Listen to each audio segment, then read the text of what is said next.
दोस्तों, स्वागत है आपका स्टडी विद क्रिजेश के यूट्यूब चैनल में। आई होप कि आप लोग अच्छे होंगे।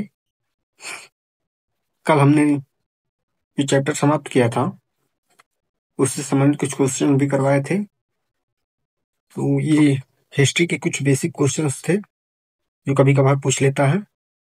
और आज हम देखेंगे प्रागैतिहासिक काल के बारे में। सबसे पहले हम देखेंगे प्रागैतिहासिक शब्द के बारे में। ठीक, प्रागैतिहासिक दो शब्दों से मिलकर बना है। एक होता है प्राग, एक होता है प्राग धन ऐतिहासिक।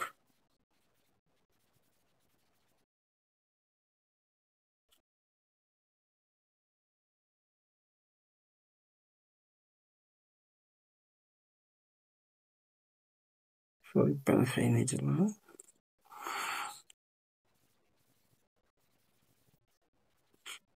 प्रागैतिहासिक, प्राग धन ऐतिहासिक। ठीक, प्राग का मतलब होता है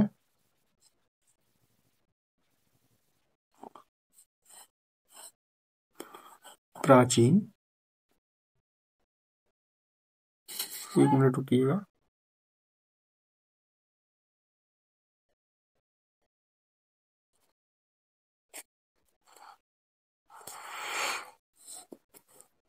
प्राग का अर्थ होता है, क्या होता है? प्राचीन।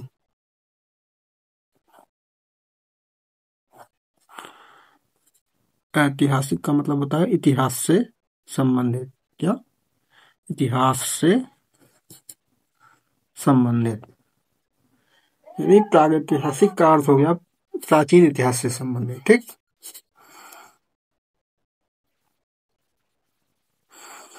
तो आज हम लोग प्राचीन इतिहास से संबंधित अध्ययन करने वाले हैं।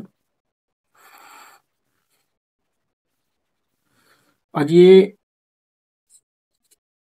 प्रागैतिहासिक का जो संधिविच्छेद है, इसमें प्रागैतिहासिक में जो है व्यंजन संधि है। क का ग वर्ण में परिवर्तन हो रहा है। व्यंजन संधि में होता है अधन, अधन अ जब मिलता है तो ये जिस वर्ण का अंतिम अक्षर रहेगा, जैसे कि प्रागैतिहासिक में प्राक में क है, तो इसके तीसरे वर्ण यानी कि तीसरा वर्ण इसका कौन सा होगा? ग। ग में परिवर्तित हो जाता है। तो इसीलिए यहाँ प्राक धन ऐतिहासिक का हो गया है, प्राक धन ऐतिहासिक का हो गया है प्रागैतिहासिक। ठीक, इसको ध्यान रखिएगा। इसमें व्यंजन संधि है, ये आप लोग हिंदी में पढ़ेंगे, हिंदी पढ़ाई जाएगी तो आप लोगों को बताया जाएगा। आगे बढ़ेंगे।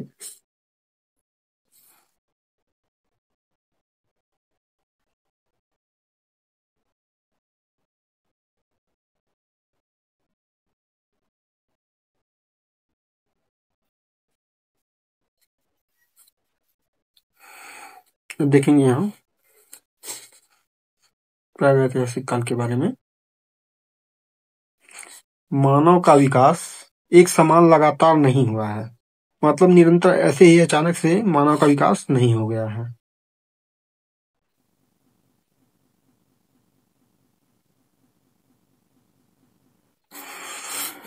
अपितु यह एक क्रमिक प्रक्रिया थी, मतलब क्रमवाइज विकास हुआ है।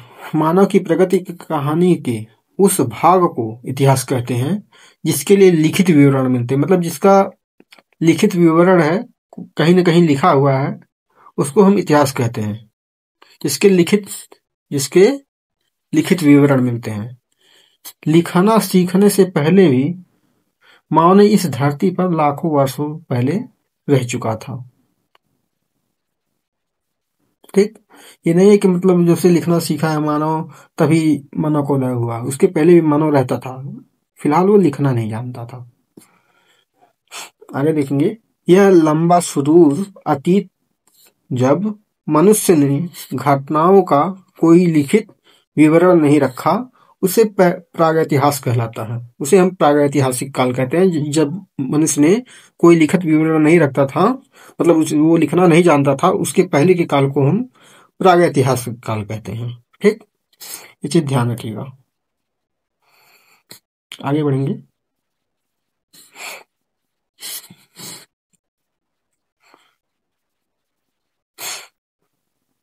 प्रागैतिहास को उद्घाटित करने का श्रेय डॉक्टर प्राइमरोज नामक एक अंग्रेज को जाता है।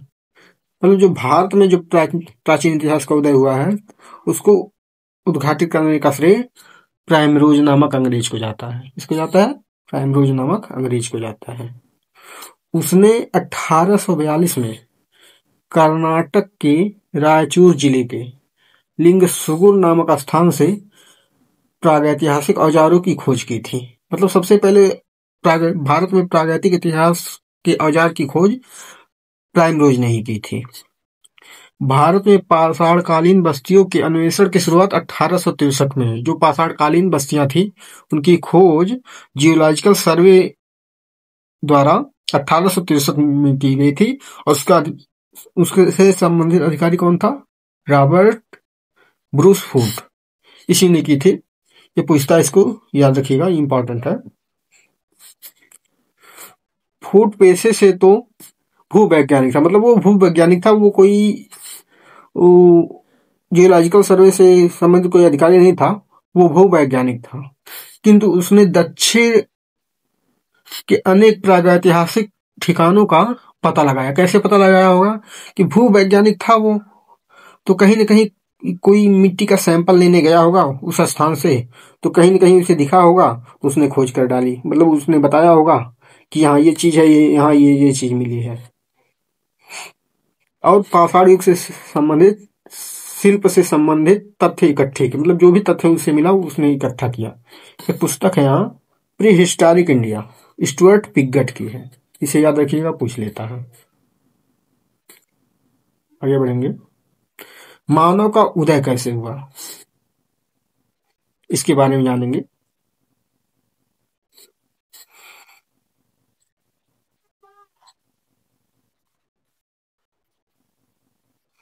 मानव का उदय कैसे हुआ, इसके बारे में जानेंगे। मानव उन स्तनपायी जीवों की जाति का था जिन्हें प्राइमेट कहते हैं। मानव की जाति को क्या कहते हैं? प्राइमेट कहते हैं। इसका वर्गीकरण वानर, लंगूर, छछूंदर इत्यादि शामिल है इसमें।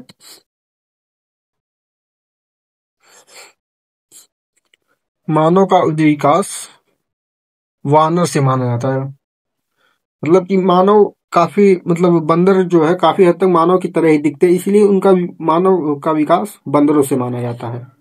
मानव जैसे प्राणी अथवा आदिम होमिनिड्स सबसे पहले अफ्रीका में, जो सबसे प्राचीन मानव था वो अफ्रीका में अभिनूतन काल, यानी कि जो सबसे प्लीस्टोसीन युग, यानी कि जो सबसे पहला काल था, मतलब जिस समय पृथ्वी का निर्माण हुआ होगा, उसे अभिनूतन काल कहा जाता है, में के आरंभ में प्रकट हुए थे।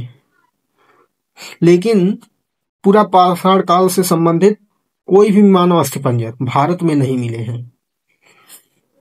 यद्यपि उन वानरों का के जीवाश्म जिनसे मानव और वर्तमान वानरों का अंततोगत्वा विकास हुआ, शिवालिक की पहाड़ियों से मिलना है।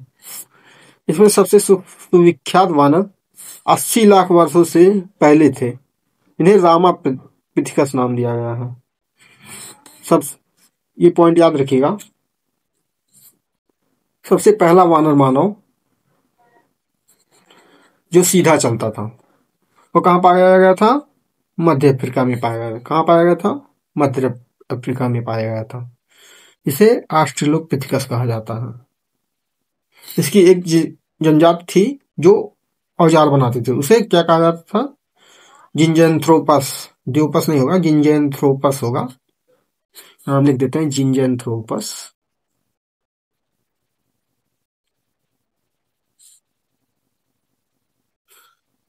ये शब्द है जिंजैंथ्रोपस।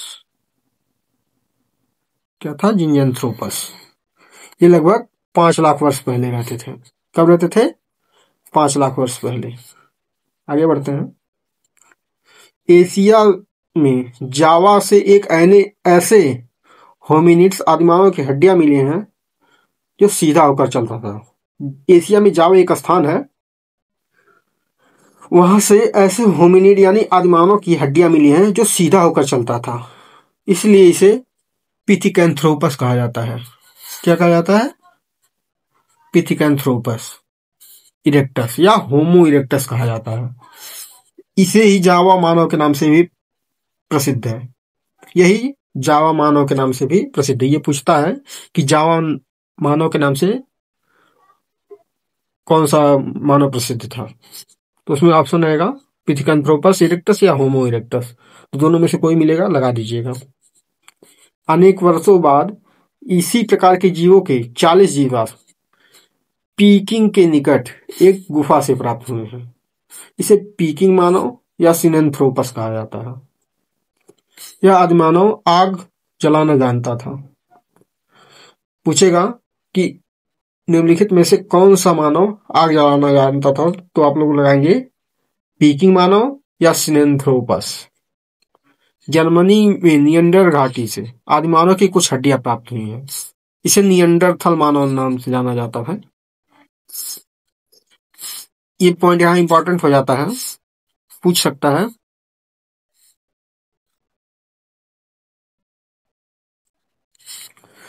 कि कौन सा मानव मृतकों का आदर करता था? कौन सा मानव मृतकों का आदर करता था? तो आप लोग लगाएंगे नियंडरथल मानव। कौन सा मानव? नियंडरथल मानव। यह मानव शवों को पूजा की सामग्रियों के साथ कब्र में दफनाता था। इससे यह ज्ञात होता है कि मतलब वह किसी न किसी धर्म या पुनर्जन्म में विश्वास करता था। आगे बढ़ेंगे। अब प्रागैतिहासिक काल को कितने भागों में बांटा गया है, इसके बारे में जानेंगे। प्रागैतिहासिक काल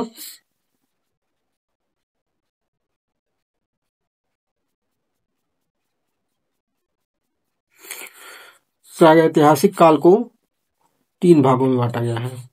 पुरापाषाण काल, मध्यपाषाण काल, नवपाषाण काल। कितने भागों में? 3 भागों में। पुरापाषाण काल, मध्यपाषाण काल, नवपाषाण काल।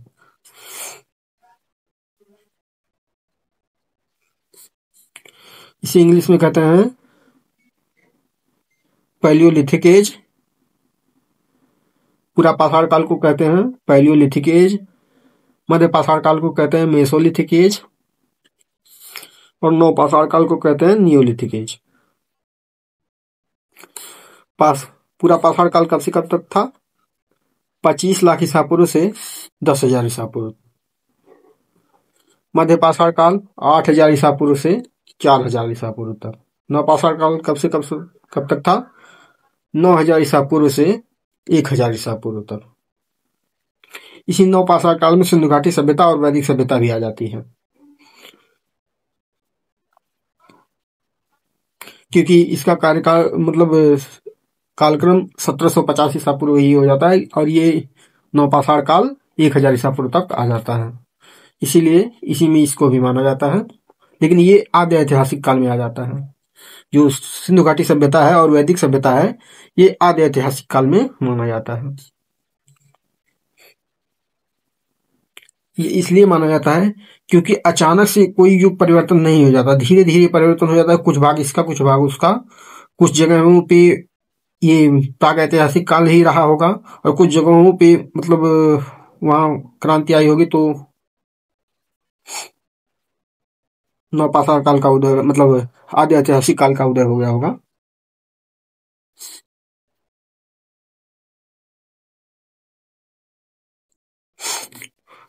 और पूरा पाषाण काल को भी 3 भागों में बांटा गया है, देखिएगा। पूर्व पूरा पाषाण काल, मध्य पूरा पाषाण काल, उच्च पूरा पाषाण काल। इसे कहते हैं इंग्लिश में lower palaeolithic age, middle palaeolithic as,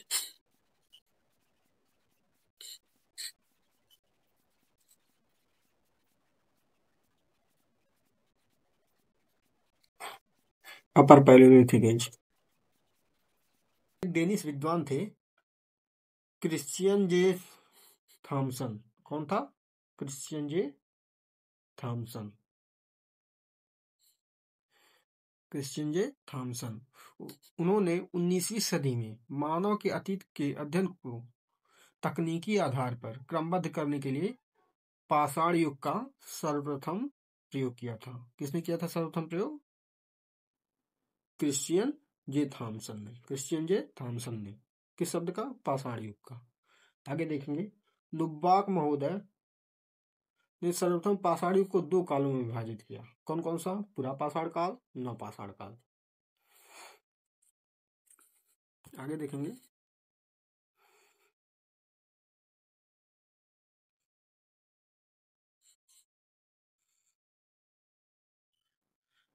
1970 में लार्टेट ने पूरा पाषाण काल को 3 भागों में विभाजित किया। ये पूछता है, इसको याद रखिएगा। सन तो नहीं पूछता है, लेकिन ये पूछ लेता है कि पाषाण काल को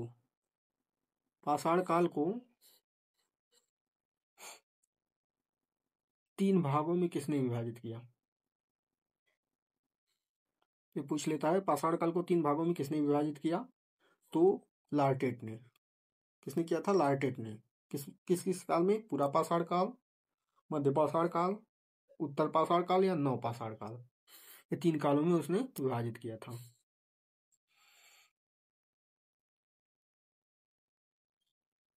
आगे देखेंगे, विश्व में प्राचीन उपकरणों में हमें सर्वप्रथम मोरक्को तथा मध्य अफ्रीका से में ओल्डुवई गर्ज की सबसे प्रथम सतह से प्राप्त होते हैं।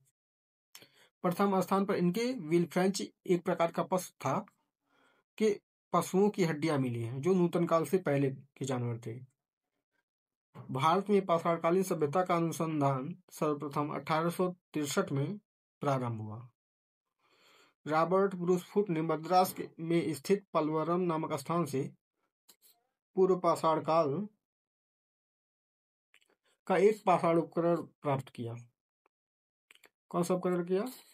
पाषाण उपकरण। ये पूछ लेता है, सबसे पहला प्राचीन उपकरण कहाँ से प्राप्त हुआ है? तो ये मद्रास के पलवरम से। कहाँ से? मद्रास के पलवरम से। कहाँ से प्राप्त हुआ है? मद्रास के पलवरम से। इस पॉइंट को याद रखिएगा, इंपॉर्टेंट है। आगे देखेंगे हम निम्न पुरापाषाण काल के बारे में। इसका काल कब से कब तक है? 5 लाख नहीं होगा, 25 लाख होगा। 25 लाख ईसा पूर्व से 50,000 ईसा पूर्व तक, नहीं 40,000 होगा। और मध्य पुरापाषाण काल 40,000 ईसा पूर्व से 9,000 ईसा पूर्व, और नवपाषाण काल 9,000 ईसा पूर्व से 1,000 ईसा पूर्व तक, या कहीं कहीं 2,000 ईसा पूर्व तक भी मिलता है। भारत में निम्न पुरापाषाण काल से के मुख्य स्थल कौन कौन से हैं? पंजाब, कश्मीर, सोहन घाटी, भारत में सिंगरौली, नर्मदा घाटी, कर्नाटक, आंध्र प्रदेश। इसके उपकरण सर्वप्रथम सोहन नदी सिंधु नदी की छोटी सहायक नदी है से प्राप्त हुए हैं। इसी कारण इसे सोहन संस्कृत भी कहा जाता है। क्या कहा जाता है? सोहन संस्कृत।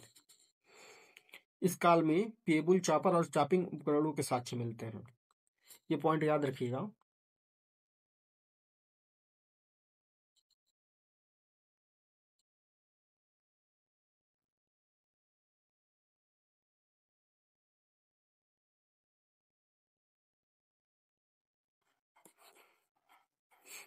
तो चलिए देखते हैं, इस पॉइंट को याद रखिएगा।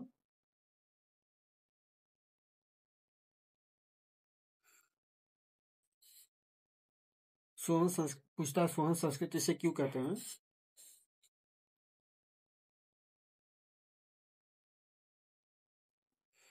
तो ये सोहन नदी के तट पर इसके अवशेष मिले थे, इसीलिए इसे सोहन संस्कृत कहा जाता है। इस काल में पेबुल, चॉपर और चॉपिंग नामक उपकरणों के साक्ष्य मिलते हैं।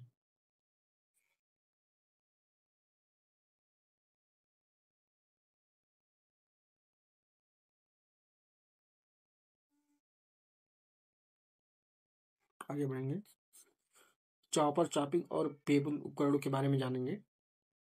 क्या थे ये उपकरण?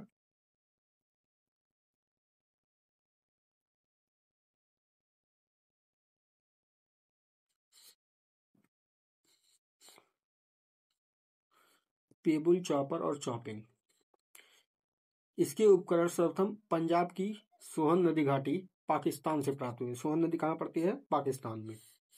ये पाकिस्तान से प्राप्त हुए थे। कहाँ से? पाकिस्तान से। इसी कारण इसे सोहन संस्कृत भी कहा जाता है। पत्थर के वे टुकड़े जिनके किनारे पानी के बहाव से रगड़ खाकर चिकने व सपाट हो जाते हैं, पेबुल या वटिकास में कहलाते हैं। क्या कहलाते हैं? पेबुल या वटिकास। इनका आकार गोल मटोल होता है। चापर जो होता है वो बड़े आकार वाला उपकरण होता है जो पेबुल से बनाया जाता है। इसमें एक तरफा धार होती है। इसका उपयोग काटने के लिए किया जाता है। चॉपिंग जो है वो दोहरी धार वाला काटने वाला औजार होता है। मतलब उसमें दोनों तरफ धार होती है, इस तरफ भी और इस तरफ भी। मतलब ऐसे होता होगा पत्थर का, तो इस तरफ भी धार होती है, इस तरफ भी धार होती है। ये भी काटने वाला औजार था।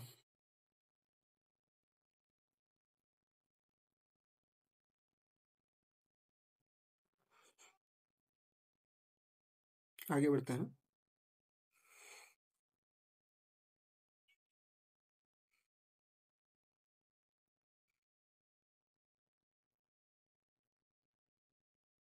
तो ये तो वही है। Hand axe Sanskrit. Hand axe Sanskrit क्या थी, इसके बारे में जानेंगे। इसके उपकरण सर्वप्रथम मद्रास के वादम दुराई। कहाँ से? मद्रास के वादम दुराई या अतिरम पक्कम से प्राप्त होते हैं। ये साधारण पत्थरों से कोर तथा फ्लैग प्रणाली द्वारा निर्मित किए होते हैं। फ्लैग प्रणाली मतलब जो किनारों को रगड़ कर बनाया जाता है। संस, इस संस्कृत के उपकरण क्लीवर, क्लीवर मतलब जिसे कहा जाता है छेनी, स्क्रैपर जिसे कहा जाता है खुरचनी। ठीक, क्लीवर या विदारड़ी दोहरी धार की होती है। इसी स्क्रैपर को ही विदारड़ी कहा जाता है। इसी स्क्रैपर को ही विदारड़ी कहा जाता है। ये दोहरी धार की होती थी। इसका उपयोग पेड़ों को काटने चीरने के लिए होता था। स्क्रैपर या खुरचनी का उपयोग जो होता था, ये पत्थर का ब्लेड होता था। इसका किनारा धारदार होता था। ये पेड़ों की खाल या जानवरों के चमड़ा उतारने में किया जाता था। भारत में निम्नलिखित क्षेत्रों से इस दोनों संस्कृतियों के उपयोग प्राप्त हुए हैं। मतलब यहाँ से हमने उसे काट दिया है क्योंकि उसका कोई विशेष महत्व नहीं है, इसलिए उसे हमने काट दिया है।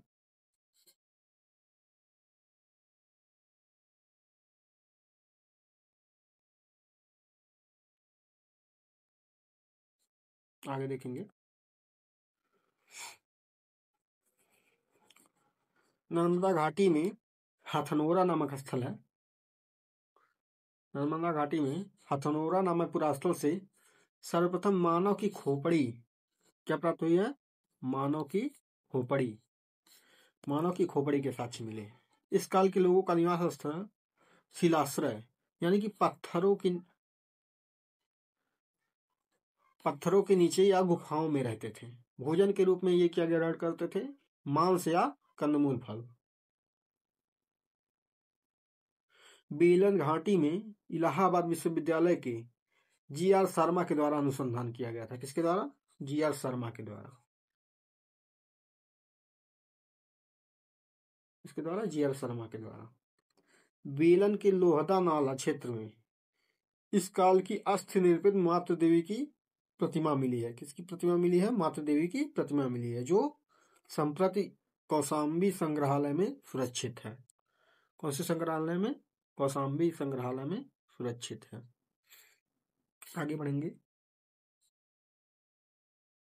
पाषाणकालीन मानव को कृषि का ज्ञान नहीं था। किसका ज्ञान नहीं था? कृषि का ज्ञान नहीं था। पाषाणकालीन मानव को कृषि का ज्ञान नहीं था। इस कारण से वह वनों, फल फूल, आखेट में मारे गए पशु, नदियों झीलों से पकड़ी गई मछलियों आदि पर निर्भर, यानी कि वो मांसाहारी था। और मतलब मांसाहारी शाकाहारी दोनों था, जिसे सम्मिलित रूप से कह सकते सर्वाहारी था। इस काल का मानव आखेटक और खाद्य संग्रह था, मतलब वो शिकार करता था और भोजन इकट्ठा करता था, इसलिए इसे आखेटक और खाद्य संग्राहक कहा गया है। इस काल में पशुपालन की शुरुआत नहीं हुई थी। पशुपालन के बारे में ये लोग नहीं जानते थे। इस काल के मानव को अग्नि का ज्ञान हो गया था। ज्ञान तो था, मतलब आग आग जलते हुए ये लोग देखे थे, लेकिन उसके उपयोग से परिचित नहीं थे। मतलब इसको उपयोग कैसे करना है, इससे परिचित नहीं थे। इन्हें जानकारी थी, पर ये उससे परिचित नहीं थे कि इसे उपयोग कैसे करना है।